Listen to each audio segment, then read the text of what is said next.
আজকে আমি বাসায় সবার জন্য বানিয়েছি ভাইরাল লেবুর পিনিক। সত্যি কথা বলতে লেবুর পিনিকটা কেন বলে আমি আগে বুঝি নাই, কিন্তু এটা বানিয়ে খাওয়ার পরে বুঝতে পেরেছি সত্যি কথাই এটা লেবুর পিনিক। এই জন্যই বলে যে আপনি যতবার খাবেন ততবারই আপনার খেতে ইচ্ছে করবে।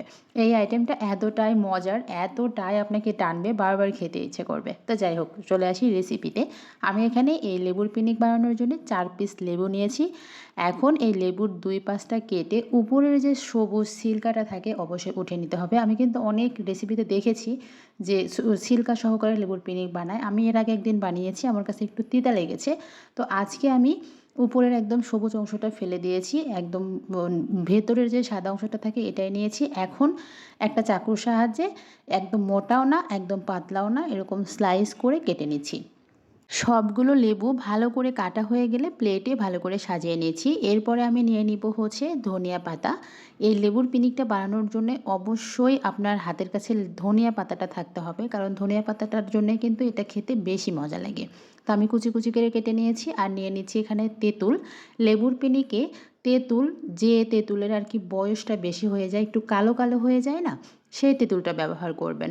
এতে করে কিন্তু তেঁতুলেরটা স্বাদ বেশি লাগে। এখন আমি স্বাদমতো লবণ আর মরিচের গুঁড়া নিয়ে নিয়েছি, নিয়ে ভালো করে চটকিয়ে নিয়েছি। সত্যি কথা বলতে আমি এখন ভয়েস দিতে গিয়ে এতটা আমার মুখে পানি চলে আসছে, ইচ্ছে করছে এটা আবার বানিয়ে খাই। মূলত এইটার জন্যেই কিন্তু এটার নাম লেবুর পিনিক। আমি সবগুলো একসাথে ভালো করে মাখিয়ে নিয়ে এখন এখানে দিয়ে দিয়েছি সরিষার তেল। দাঁড়ান দাঁড়ান, এখনও কিন্তু সবগুলো উপকরণ দেওয়া বাকি। সরিষার তেলটা দেওয়ার পরে আমি ভালো করে মাখিয়ে নিয়ে এখানে দিয়ে দিচ্ছি বিট লবণ। হাতের কাছে যদি বিট লবণ থাকে অবশ্যই দেওয়ার চেষ্টা করবেন, এতে করে কিন্তু এই লেবুর পিনিকটা খেতে ভীষণ মজা লাগে। আর লাস্টে আমি দিয়ে দিচ্ছি একটা শুকনা মরিচ, আমি আগুনের মধ্যে পুড়িয়ে একটু কুচি কুচি করে কেটে দিচ্ছি। এতে করে শুকনা মরিচের যে একটা স্মোকি ফ্লেভার থাকে এটা কিন্তু ভীষণই স্বাদ বা গন্ধ এই লেবুর পিনিকে অ্যাড হয়ে যায়।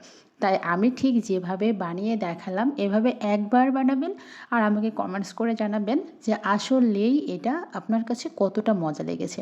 আমি একটু সার্ভ করার আগে লেবুর ছোট ছোট টুকরা করে পিস করে এভাবে সার্ভ করে নিয়েছি। সবাই ভালো থাকবেন। আল্লাহ হাফেজ। আসসালামু আলাইকুম।